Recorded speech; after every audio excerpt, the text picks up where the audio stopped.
अनजालि दैमारि बिथाङा दिनैनि समावहाय BPF आव जइन जाबाय पलिटिकेलि जि जइन जाफैबाय पलिटिक्सआव एक्टिभ रल लानो होननानै जि फैदों बेखौ जोङो बरायनांगोन सासे ससियेल वर्कार हिसाबै बिदि मानसिनिबो प्रयजन जायो पलिटिक्सआव किन्तु दिनैनि समाव BPF आव थांनानै बिथाङा जिखिनि बाथ्राखौ बुंदों मैया ना दाखालिनि मोनसे माबायाव नुदों आङो जे NDP नि जि मानसिफोरा एकर्ड खालामखांनायनि उनाव NDP खौ डिसबेन्ड खालामखांनानै बिथांमोना जेबो मोनबोआखै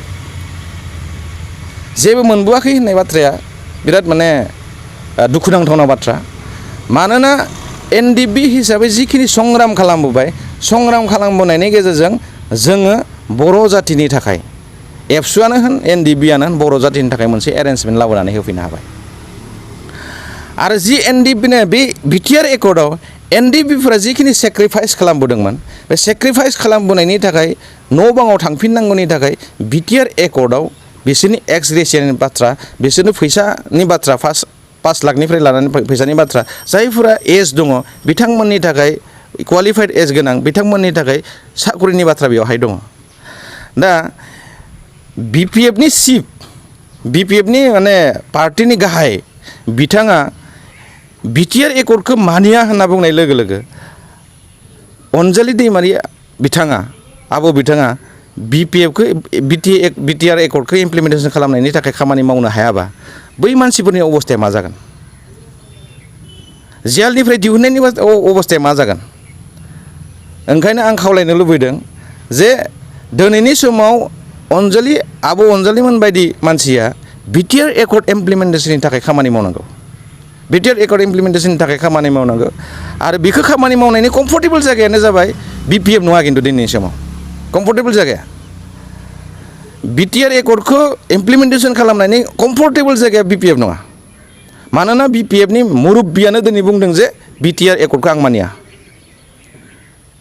ओंखायनो आं खावलायगोन जे बिथाङा मोजां मानसि मोनबाबो गियानि गोरों मानसि मोनबाबो जोंनि ओनसोलनि बर' समाजखौ लानानै गोबां खामानि मावदोंमोनब्लाबो दिनैनि समाव जि जायगायाव बियो थांनानै थाहैबाय बेखौ इमप्लिमेन्टेसन खालामनाया बिनि थाखाय सम्भब जानाय नङा होननानै आं सानो आरो बिनि गेजेरजोंनो आं मोनसे खोथाखौ बुंबावनो लुबैदों जे जायफोर NDP आ दिनै BPF जानानै खोथा बुंगासिनो दङ बै मानसिफोरखौबो आं मोननैसो खोथा खावलायनो लुबैदों जे दिनैनि समाव हाग्रामा महिलारिया गावनो बुंखाबाय जे बिटिआर एकर्डखौ आं सरकाराव फैयोब्ला इमप्लिमेन्टेसन खालामा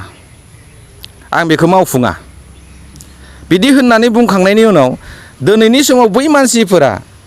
मानसिफोरा जायफोरानोखि NDP जानानै दिनै बिटिआर एकर्डखौ खालामफैबाय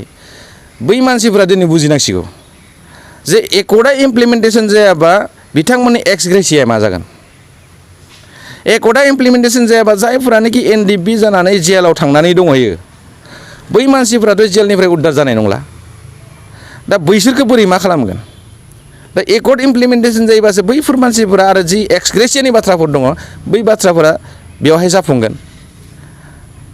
बेखौ आं खावलायनो लुबैदों जाहाथे बिबां मानसिफोरनियाव बिदि जेबो आसा गैयि मानसिफोरनियाव थांनानै जेबो लाब गैला जों मोनसे सोलायनायनि थाखाय खामानि मावनांगोन साननैसोनि सिगां BSU नि आफादगिरि बिथाङा एबसुखौ टारगेट खालामनानै मोननैसो खोथा बुंनाय आं नुदों आरो बिटिआर एकर्डखौ लानानै खोथा बुंनाय आं नुदों दा बिथाङा जिखिनि बाथ्राखौ बुंदों आंनि बुजिनायाव बिटिआर एकर्डनि सायाव बियो स्टाडि खालामदों होनना बुंदों माखौ स्टाडि खालामदों आं बेखौ मिथियासै आरो बड'फानि जि मुभमेन्ट जे बड'फानि जि सानस्रि आरो सान्थौ दुलाराय बर' फरायसा आफादा बेखौ नस्थ' खालामबाय होननानै बिथाङा बुंदों दा बिथाङा बर'फोरनि जि मुभमेन्टनि जारिमिन बे जारिमिनखौनो मिथिया जिखिनि बाथ्राखौ बुंदों बड'लेण्डनि थाखाय आन्दलन खालामनाया बड'लेण्ड होननानै आन्दलन खालामबोनानैनो दिनैसिम BSC आ फार्स्ट जाग्रोदों BSC आव सिगनेसारखौ एबसुनिफ्रायनो होनाय जादों किन्तु बड'लेण्डनि मुभमेन्टआ जोबनानै थाङाखै मोनसे मुभमेन्टखौ मोनसे एकर्ड खालामनो थांनाय लोगो लोगो मुभमेन्ट खालामग्रा जिखिनि लिडारफोर बै लिडार्सफोरा मोनसे बाथ्राखौ बुंनो गोनां जायो जे जोङो नैबे एकर्डजोंनो जों सेटिसफाइड उनाव जोङो आन्दलन खालामफिननाय नंला बेखिनि बाथ्राया जेतियानोखि नेगसिएसनाव फैयो बे नेगसिएसनाव बेखिनिया जाखायो बै समावबो जादोंमोन आरो BLT जों एग्रिमेन्ट खालामनाय समावबो जादोंमोन एकर्डखौ खालामनाय समावबो जादोंमोन मानोना BLT-आबो बड'लेण्ड मुभमेन्टखौ लानानैनो बड'लेण्डनि डिमान्डखौ लानानैनो आन्दलन खालामबोदोंमोन आरो आन्दलन खालामखांनानै जेथियानोखि नेगोसिएसननि टेबोलाव फैदों बे बड'लेण्डखौ जोंनो नांला होननानै बुंनो गोनां जादों बे समावबो आरो BTC एकर्ड हिसाबै फैदों थिग बिदिनो नैबे मुभमेन्टआव जोङो जुदि नायोबा एखे दिनैनि समाव जि कम्प्रिहेन्सिभ आरो माबा होननानै बुंदों कम्प्रिहेन्सिभ आरो फाइनाल जि एकर्ड होननानै बुंदों बे कम्प्रिहेन्सिभ आरो फाइनाल एकर्डनि बाथ्राया जाबाय जोङो दिनैनि समाव जिखिनि अर्गेनाइजेसनफोरा मुभमेन्ट खालामबाय थादों आरो लोगोसे जि बर'फोरनि आसामाव थानाय बर'फोरनि जि समस्या आप टु आरो BTC-नि बाहेरनि आरो BTC-नि सिंनि बे समस्याफोरखौ लाफाजोबनानै बेयो मोनसे कम्प्रिहेन्सिभ जादों बे बाथ्राखौ जों बुजिनांग्रोगोन फार्स्टआव कम्प्रिहेन्सिभनि बाथ्राखौ जों बेखौसो बुजिनांग्रोगोन आरो गासै जिखिनि स्टेक होल्डारफोर दङ मुभमेन्ट ग्रुपनि मानसिफोर दङ बेवहाय जमा जाफैनाय जाबाय आरो बेखौ बुंनो थाङाखै जे बेजोंनो जोङो फाइनाला बेनि दिनैनि समाव बे मुभमेन्टनि समाव नैबे समखोन्दोनि मुभमेन्टनि समाव बियो फाइनाल मानसिनि सेटिसफेक्सना मोनसे लेभेलनिफ्राय मोनसे लेभेलाव थांखाबाय थायो आरो जोङो बुंनो हायो जे सेपारेट स्टेटहुड जायोबाबो बेयाव मुभमेन्ट थायो बेयाव आन्दलन थाखागोन दा बै बाथ्राफोरखौ जोङो बुजिग्रोनो नांगोन फार्स्टआवनो बिनि उनावसो माने मुभमेन्टनि नेचारनि बाथ्राफोरखौ बुंनो हायो आरो बिनिफ्राय गेरेमसा बर' माहारि दानायनि बाथ्राजोंसो बड'लेण्ड मुभमेन्टआ जाग्रोदों बड'फानि मुभमेन्टआ जाबाय गेरेमसा बर' माहारि दानाय दा बिथाङा मिथिया जे स्टार्टिंआव बड'फाया जिखिनि आन्दलन खालामदोंमोन आन्दलन खालामनाय समाव बर'फोरनि गेरेमसा माहारि दानायनि थाखाय मा मा दफा दंमोन बिथाङा मिथियाबो जानो हागौ जितियानोखि फार्स्ट बड'लेण्ड मुभमेन्ट जादोंमोन बड'लेण्ड मुभमेन्टनि थाखाय बड'फानि माबायाव व्हाइ सेपारेट स्टेटआव 92टा चार्टार अफ डिमान्ड दंमोन 92टा चार्टार जाय डिमान्डफोरखौ लाफानानै जिखिनि बुस्थुफोरा जोंनियाव थायोबा इनफ्रास्ट्राक्चारफोरा थायोबा जि फेसिलिटिसफोरा थायोबा जोङो मोनसे हारिखौ गेरेमसा महरै गायसननो हागोन बै बाथ्रा माखासे डिमान्डफोरा बेवहाय दंमोन बै डिमान्डफ्रानो दंमोन इउनिभार्सिटिनि सेन्ट्रेल इउनिभार्सिटिनि बाथ्रा मेडिकेल कलेजनि बाथ्रा बै गासै बाथ्राफोरा व्हाइ सेपारेट स्टेट बड'फाया बानायनाय व्हाइ सेपारेट स्टेटआव दंमोन बै बाथ्राखौ बिथाङा मिथिया बियो मानोना बियो मुभमेन्टजों जरित गैयै मानसि बियो मुभमेन्टजों जरित गैयै मानसिया बेफोरनि बाथ्राखौ जेबो बुंनो हाया बिनिफ्राय BTC आरो BTR-नि डिफारेन्सनि बाथ्रा बुंनो नागिरदों बियो BTC आरो BTR-नि डिफारेन्स बियो मिथिया जे काउन्सिलनि चिफ BTC-नि चिफखौबो दिनैनि समाव BTC-नि चिफ होननानै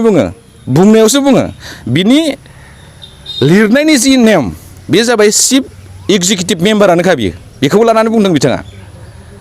BTC-नि चिफखौ चिफ एक्जिकिउटिभ मेम्बार होनना बुङो मानोना बेयाव EM-फोरखौ एक्जिकिउटिभ मेम्बार होनना बुङो बियो चिफ जाबाय चिफ एक्जिकिउटिभ मेम्बार बे बाथ्राखौ बियो मानो बेलेग रं लगायना बुंनो नागिरदों बाथ्राखौ मिथिया नामा बियो BSU-नि सासे दैदेनगिरि जादों बियो BSU-नि दैदेनगिरि जानानै बिथाङा बेबायदि बाथ्राखौनो मिथिनो हायाखै अबा बिराद लासिं सिंनि बाथ्रा फरायदों होननानै बुंदों मबेखौ फरायदों आं बुजिना मोनासै बिनिफ्राय बेयाव मोनसे खोथाखौ बुंना बुंदों चिफ एक्जिकिउटिभ अफिसारनि बाथ्राखौ BTC-आव दिनैनि समाव प्रिन्सिपाल सेक्रेटारि दङ नो डाउट नंगौ नामा बिराद मोजां रेंकखौ नायदो स्टेटनि रेंकजों BTC-नि रेंकजों नायनांगौ प्रिन्सिपाल सेक्रेटारिया स्टेटनि रेंकआव बेसेबां माबायाव दङ स्टेटनि रेंकआव प्रिन्सिपाल दिनैनि समाव BTC-नि प्रिन्सिपाल सेक्रेटारिया कमिशनार रेंकआव दङ कमिशनार स्टेटआव 16टा कमिशनार थायो 16 जन कमिशनार थायो बिसोरनि रेंकनि मानसि दिनैनि समाव BTR-आव जि चिफ एक्जिकिउटिभ अफिसार जाफैगोन CEO बे जाबाय स्टेटनि प्रिन्सिपाल सेक्रेटारिनि समान स्टेट लेभेलनि बिनि रेंकआ बेजों समान स्टेट लेभेलनि प्रिन्सिपाल सेक्रेटारिनि रेंकनि समान बियो दा स्टेट लेभेलनि प्रिन्सिपाल सेक्रेटारिया चिफ सेक्रेटारिनिफ्राय लाजेननानै बे 5 नाम्बाराव थाफायो जि माने कमिशनारफोर थायो बे 16 नाम्बाराव थाफायो अब्ला बियो दावखोदों ना खमायदों होनना बुंदों बिथाङा जोंनि मथे दावखोदों मानोना रेंकआ बिराद गोजौआव कमिशनारेट लेभेलनि मानसिया BTC-नि कमिशनारेट लेभेलनि मानसिया चिफ माबानि स्टेट लेभेलनि सेक्रेटारियेट लेभेलनि मानसिजों समान खोथा बुंफानो हाया जायनि थाखाय BTC-आव माखासे खामानिफोरा जाफुङाखैमोन बेखौ एडभाइस खालामनो हानाय मोनसे केपासिटि थाहैया मानोना BTC-नि चिफ प्रिन्सिपाल सेक्रेटारिखौ स्टेट लेभेलनि प्रिन्सिपाल सेक्रेटारिया अर्डारसो होनो हायो अर्डार होयो बिथांमोनखौ बिसोर कनभिन्स खालामनो हाया मानोना बिसोर गाहाय रेंकनि मानसि जायो दिनैनि समाव BTR जानाय लोगो लोगो बै चिफ एक्जिकिउटिभ अफिसारा स्टेट लेभेलनि प्रिन्सिपाल सेक्रेटारिनि इकुवेल टु प्रिन्सिपाल सेक्रेटारि बिनि जि rank equal to principal secretary अब्ला बियो प्रिन्सिपाल सेक्रेटारिखौ एडभाइस होनो हानायनि गोहोआ थासिगोन बिटिसिनि चिफ एक्जिकिउटिभ अफिसारा दिनै सिइअखौ लानानै बिथां कन्ट्रभार्सियेल बाथ्रा बुंगासिनो दङ माबानि दिनैनि समनि निति आयगनि सेन्ट्रेलनि जि निति आयगनि हेड बेखौबो सिइअ होनना बुङो चिफ एक्जिकिउटिभ अफिसारखौनो होनना बुङो बेखौबो दा बियो खम नामा बेखौ जे बुंनो नागिरदों बिथाङा बै बाथ्राफोरखौ सोरनिबा बुंनायखौ खोनानानै बुंफ्लाबानो जानाय नङा थारमाने बेखौ हाबसोमनानै नायनांगोन दिनैनि समाव बिटिसि एरेन्जमेन्टआ जेरैमोन बेखौ दिनैनि समाव बिटिआर एकर्डनि गेजेरजों बिराद गोजौ थाखोआव लांनाय जाबाय गोजौ थाखोआव लांनाय जादों गोजौ थाखोआव लांनाया बेनो जे बेयावहाय बिटिसिआव जिखिनि पावार एन्ड फांसन दंमोन बे पावार एन्ड फांसनखौ बारायनानै लाबोनाय जादों आर्टिकोल 280नि बाथ्रानि बेयाव खोथा फैदों आर्टिकोल 280खौ खालामोबा मा जायो बे बाथ्राखौ बिथाङा मोजाङै नायनानै ला बेयावहाय बिटिआर एकर्डआव दङ 7 सिडुलनि बाथ्रा दङ 7 सिडुलनि बाथ्राखौ 7 सिडुला बबे माबायाव गोग्लैयो बिथाङा बेखौ नायनानै लानांगौ 7 सिडुलाव लिस्ट 3 लिस्ट 1नि बाथ्रा दङ लिस्ट 3नि बाथ्रा दङ बेवहाय जि बाथ्रायानोखि स्टेटहुडआव दङ स्टेटनि पावार एन्ड फांसनाव दङ स्टेट लेभेलाव पावार एन्ड फांसनाव दङ बेखौ लाबोनानै बिटिआरआव बाहायनो हानायनि मोनसे बेबस्था खालामनाय जादों दा बै बाथ्राफोरखौ मोजाङै नायालासेनो खोथा बुंनाया मोजां जायाखै ओरैनो बुंनांगौनि खाथिराव बुंबा जानाय नङा जोङो राइट दिगखौ नायनांगोन दिनै बेवहाय बिटिसिनि समावहाय जि एकर्डनि जि लिरजेननाय बे लिरजेननायाव दंमोन social cultural identity social cultural and economy डेभेलपमेन्टनि बाथ्रा बेवहाय दंमोन खिन्थु दिनैनि समाव बिटिआरआव मोनसे बाथ्राखौबो सोदेरनाय जादों बेयाव पलिटिकेल सोदोबा बेयाव हाबदों मानोना बड'लेण्डनि मुभमेन्टआ बड'फोरनि मुभमेन्टआ जाबाय पलिटिकेल सेफगार्डनि थाखाय खामानि मावबोनाय मोनसे मुभमेन्ट दा बे पलिटिकेल मुभमेन्टनि थाखाय पलिटिकेल सेफगार्डनि बाथ्राखौ बेनि थाखायनो लाबोनाय जादों जे बेयावहाय इनक्लुसन आरो एक्सक्लुसननि बाथ्राखौ बै खारनावनो होनाय जादों बै बाथ्राफोरखौ बिथाङा मिथिनांगोन आरो मिथियैनि कारना बेनो बिथाङा मुभमेन्टजोंनो सोमोन्दो गैया बबे मुभमेन्टआव बाहागो लाफेरनाय मानसि आरो बिनि थाखाय मा स्टाडि दङ बियो बेखौ मिथिया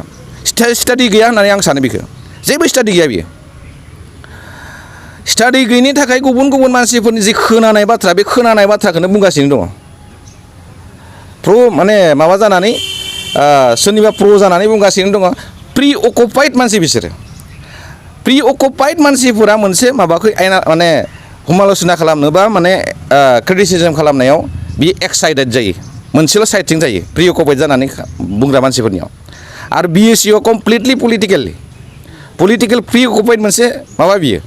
दिनैनि समावथ' बुंनो थाङोब्ला बिटिआर एकर्डनि सायाव बा बे मुभमेन्टनि सायाव बिटिआर एकर्डनि सायाव बुंनायनि बिएससिआव खुनु राइट्सआनो गैया बेजों सोमोन्दोआनो गैखाया बियो बर'फोरा मा जादों मा जायाखै बेजों सोमोन्दो गैया बिएससिखौ मानो दानाय जादों पलिटिकेलि बिपिएफआ पलिटिकेलि सेफगार्ड जानो थाखायसो बेखौ दानाय जादों सेफ साइड खालामनो थाखायसो बेयाव जेबो एजेन्डा गैया पलिटिकेल एजेन्डा जातीय एजेन्डा जेबो गैया जातीय एजेन्डानि थाखाय खोथा बुंनो हानायनि जेबो राइट्स गैया बिएससिआ जेबो मोन्थायानो गैया मानोना बर' जाथिनि मोनसेबो खोथाखौनो बुङा बिसोरो दिनैनि समाव इलेक्सननि थाखाय जास्ट हाग्रामा महिलाखौ सिबाव लाबोफिननायनि थाखाय मानसिफोरखौ बिब्रिबां खालामनो थाखाय जिखिनि खोथा बुंफ्लादों बे जास्ट बुंफ्लानायल'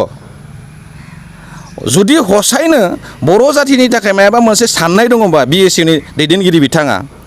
मायाबा मोनसे साननाय दङबा गाबोन राजा लामायाव ओंखारलाय राजा लामायाव ओंखारनानै बड'लेण्डनि आन्दलनखौ खालामफिन दम दङबा खालामफिन गाबोननिफ्राय जोंहा बुंनांगौ गैया गाबोननिफ्राय खालामफिन बड'लेण्ड मुभमेन्टखौ दिनैनि समाव जोङो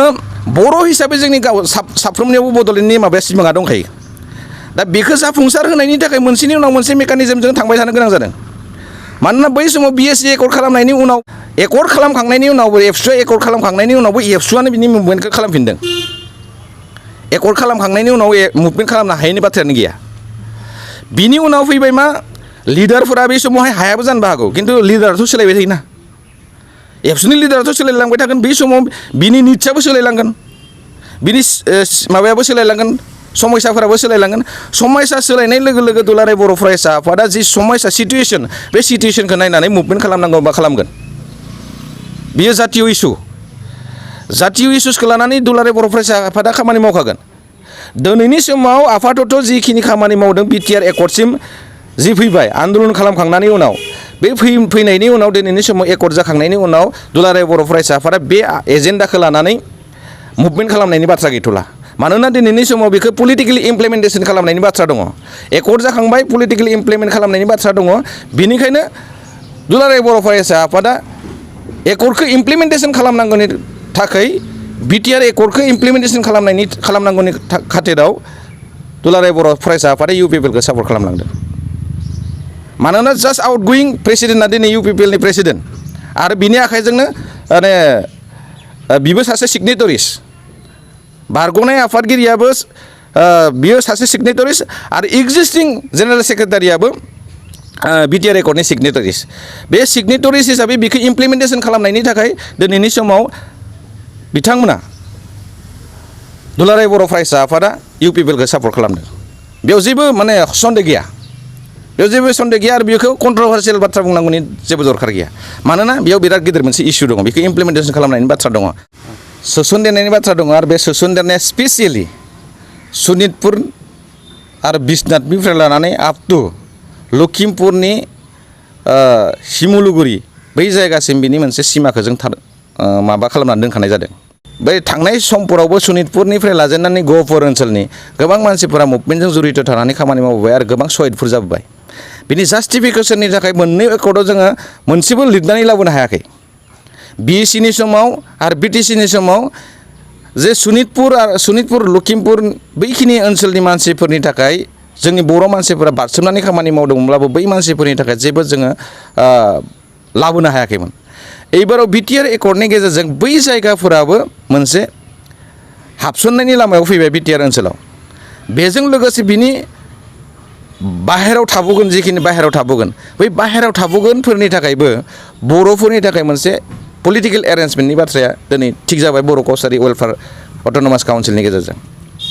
आरोबाव बेयाव मोनसे बाथ्रा दंबावो जिफोरानोखि ट्राइबेल बेल्ट एन्ड ब्लकनि बाहेरायाव दंमोन आसामाव एज ए होल आसाम बर' मानसिफोर बै मानसिफोरनि हा हुनि रैखाथिनि बाथ्रायाबो बेवहाय हाबजोबनानै दङ दा बै हिसाबैबा बेनो इनक्लुसिभ हिसाबै दङ आरो आं खावलायगोन सनितपुरनि मानसिफोरा दिनैनि समावहाय बिटिआर एकर्ड जाखांनायनि उननिफ्राय कमिसन दाजायैया एसे लेट जानायनि थाखाय बिथांमोननियाव मोनसे हेंखि पिंखि जानो हागौ एसे माने गोनो गोथो जानो हागौ जोङो दुलाराय बर' फरायसा आफाद बा जि मुभमेन्ट ग्रुपनिफ्राय जे सिगनेटरिस हिसाबै खामानि मावबोनाय मानसिफोर दङ बै मानसिफ्रा सनितपुरनि बै जायगाफोरखौ सोसननायनि थाखाय खामानि मावगासिनो दङ थाबैनो कमिसना दाजागोन आरो कमिसन दाजाखांनायनि उनाव बै जायगाफोरा बेयाव हाबनायनि लामाया क्लियार जागोन ओंखायनो आं खावलायगोन बे समावहाय जाहाथे गोनो गोथो खालामालासिनो जे बिटिआर ओनसोलजों जयै खामानि मावफानायनि थाखाय थियारि जानो थाखायसो आं खावलायगोन मानोना बेवहाय बिटिआर एकर्डनि गेजेरजों 60टा समस्तिनि बाथ्रा बेवहाय मेनसन खालामखानानै दङ आरो बे 60टा माबाया दानि जि 40 बिटिसि ओनसोलाव दंखायो बे 40खौ एफेक्ट जायालासेनो 60टा बानायनांगौ बेनो मोनसे मेनसन खालामखानाय जे सनितपुर ओनसोलनि माखासे जायगाया हाबखागोन नङाबा 60टा बनायनो हानायनि मोनसे केपासिटियानो गैया ओंखायनो जों बेखौ निश्चित हिसाबै साननानै लाखा आरो बेखौ मावफुंनो थाखायसो जों बयबो साखाफारा जानांगोन मोनसे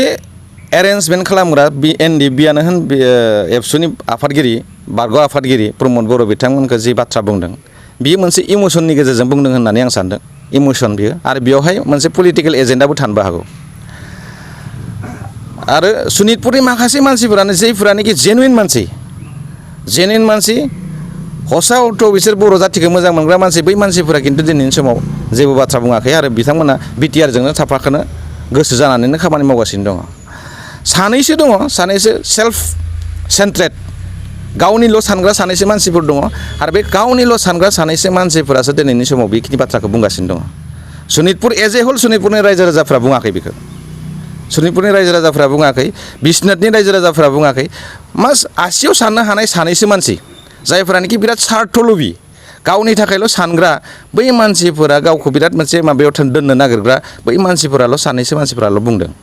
आरो बियो बिराद एफेक्ट खालामगोन होननानै आं सानाखै बिथांमोना बिराद माबा मोनसे खालामसोनो हागोन होननानै सानाखै मानोना जोङो सम्पुर्ण भाबै सनितपुरबासि आरो गहपुरबासिनि मानसिफोरनि सायाव बिश्वास दङ फैबाय थानाय समाव UPPLA सरकार गठन खालामनाय लोगो लोगो बै जायगाफोरा बिटिआर ओनसोलाव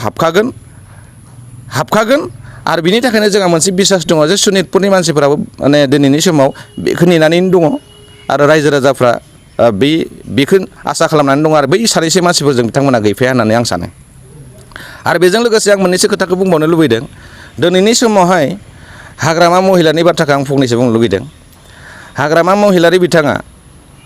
फाग्ला जाबाय होनना बुंनांगोन मानोना बियो दिनै दाखालि बावै मोनसे स्टेटमेन्ट होदों आं नुदों निउसाव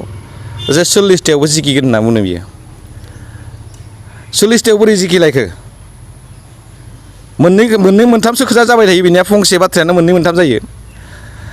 जेरावनोखि 40ता सिटआवनो केन्डिडेटखौनो होआखै